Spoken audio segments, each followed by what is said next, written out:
So do you use a random methods in your code and later are confused on what methods you used? Well, no worries. In this video, I'm going to show you how you can easily suggest Cursor AI in order to use or write a meaningful method name, so it will be easy for you in the future as well when you check it. So it's super simple and in just under a minute, so let's get straight to it. Now first things first, what you need to do is you need to just open up your Cursor AI application. So we have also created a video on how to install Cursor, so make sure to watch it.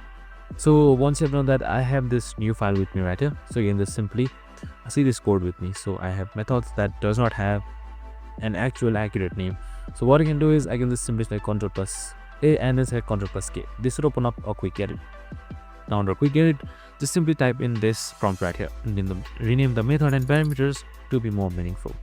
Just simply select enter and it should generate your codes right here. So as you can see right here, our method names should be more meaningful. So you can just simply select keep right here on every line and it should be kept, and that's it. Super simple and easy. I hope this video helped. If it did, make sure to like, subscribe and tune in with us for more of these videos.